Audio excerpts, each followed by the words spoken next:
আসসালামু আলাইকুম দর্শক। সত্যি একটি অভাবনীয় ঘটনা, অবিশ্বাস্য সব ঘটনা ঘটে চলেছে।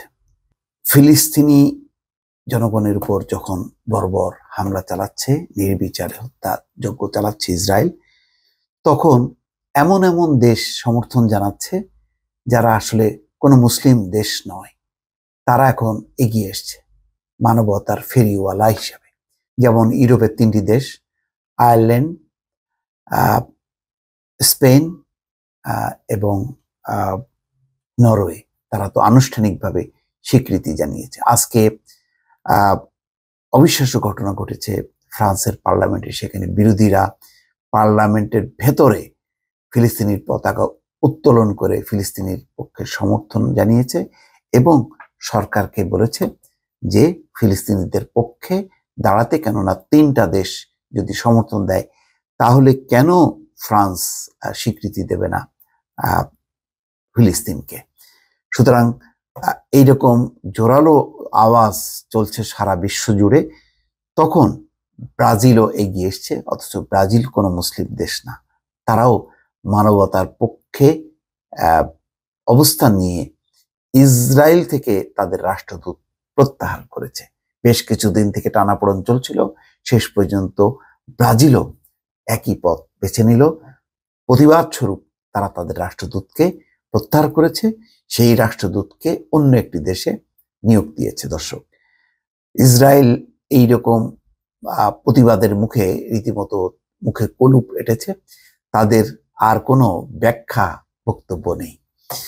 ইসরায়েলে নিযুক্ত ব্রাজিলের রাষ্ট্রদূতকে প্রত্যাহার করেছে দেশটির প্রেসিডেন্ট লুলা দা সিলভা, যিনি কিছুদিন আগে বিপুল ভোটে জয়ী হয়েছেন। ফিলিস্তিনের গাজায় ইসরায়েলের নির্বিচার হামলা ঘিরে কয়েক মাস ধরেই দুই দেশের মধ্যে টানাপোড়েন চলছিল। এরই মধ্যে নিজেদের রাষ্ট্রদূত প্রত্যাহারের ঘোষণা দিল ব্রাজিল। বুধবার প্রজ্ঞাপন জারি করে ইসরায়েল থেকে রাষ্ট্রদূত ফ্রেডেরিকো মেয়ারকে প্রত্যাহারের ঘোষণা দেয় ব্রাজিল সরকার। তাকে সুইজারল্যান্ডের জেনেভায় বদলি করা হয়েছে।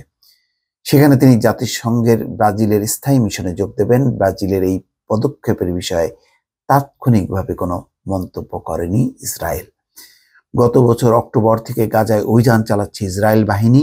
এতে এখন পর্যন্ত ৩৬,০০০-এর বেশি ফিলিস্তিনি প্রাণ হারিয়েছেন।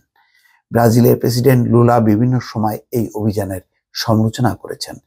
গত ফেব্রুয়ারিতে গাজায় চলমান ইসরায়েলি অভিযানকে দ্বিতীয় বিশ্বযুদ্ধের সময়কার হলোকস্টের সঙ্গে তুলনা করেন, অর্থাৎ ইহুদি নিধনের সঙ্গে তুলনা করেছেন তিনি।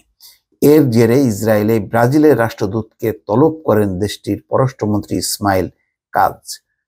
পশ্চিম জেরুজালেমে অবস্থিত ন্যাশনাল হলোকাস্ট মিউজিয়ামে ডেকে তাকে তিরস্কার করা হয় এবং এই তিরস্কারের প্রতিবাদ স্বরূপ ব্রাজিল কিন্তু ঠিকই দেখিয়েছে যে না, ওই দেশে, যে দেশ গণহত্যা চালাচ্ছে সেই দেশে তার রাষ্ট্রদূতের থাকার কোনো দরকার নেই। সুতরাং রাষ্ট্রদূতকে প্রত্যাহার করে নিয়েছে। অর্থাৎ একটা প্রতীকী প্রতিবাদ। এই ঘটনাগুলো বিশ্বে ফিলিস্তিন রাষ্ট্রের পক্ষে এবং ফিলিস্তিনের সাধারণ মানুষের প্রতি বিশ্বের যে মমতা, বিশ্বের যে ভ্রাতৃত্ববোধ, বিশ্বের যে মানবতার হাত বাড়িয়ে দেওয়ার যে সমস্ত দৃষ্টান্ত বিভিন্ন দেশ, বিভিন্ন ব্যক্তি, বিভিন্ন প্রতিষ্ঠান তুলে ধরছে, তার সঙ্গে হাত মেলালো শেষ পর্যন্ত ব্রাজিলও। দর্শক, ভালো থাকবেন। আল্লাহ হাফেজ।